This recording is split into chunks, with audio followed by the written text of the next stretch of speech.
Chris, 2 days away from the Copa America. I know this is such a special experience for so many of you, especially right in your backyard. I know it's been an intense camp.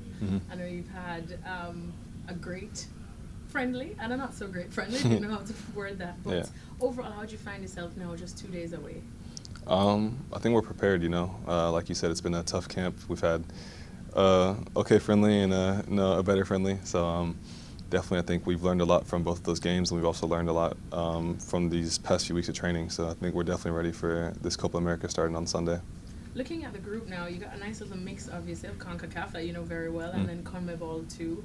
Uruguay is there, and everyone views them as your biggest challenge. But I suppose, how would you navigate what you're expecting from each team? I think every game's our biggest challenge. I think we try not to look too much at rankings. We try to look at every game just one by one. So whoever we play next is going to be our biggest challenge. Of course, we know how strong the Uruguay team is, but we try not to overlook the two games we have in front of that.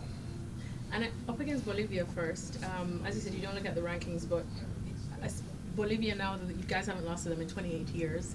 The last two times you played them, you shipped in 7 goals in total.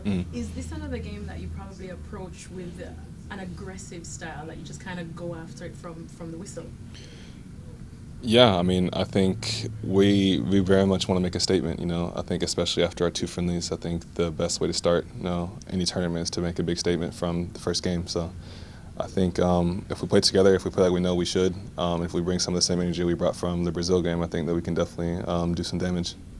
And then also relishing the fact that you get to play against some of the CONMEBOL teams. We talk about the South American style of football, how it made so many of us fall in love with the game. Is this a tournament that probably is right up there for you? And I know you're playing quite a few good ones. Yeah, no, definitely. Playing against some of the best teams in the world, playing against potentially the World Cup winner in Argentina, playing against Brazil, playing against Colombia, playing against teams like Uruguay. You can't reciprocate this anywhere else. So I think it's definitely a big tournament, especially going into the World Cup. I don't see one that we can play in that's bigger than this. So I'm very excited for it. And the fact just hearing you say that you relish probably being able to play against Brazil and Argentina, we know that would have to come in the knockout rounds. But the expectations are high when you speak to the fans. They expect you guys to go up against them and kind of compete. Do you feel like anything but making it to the final 4 teams of this tournament would kind of feel like a failure? Yeah, I think we expect a lot from ourselves. We know that the people, we know our nation does as well. I think we kind of have put that stigma on ourselves that we want to be the best, and to be the best we have to beat the best. So I think every game, every tournament we play in, we want to win. So I wouldn't say it would be a failure if we didn't make the Final Four, but I think we'd be disappointed if we didn't.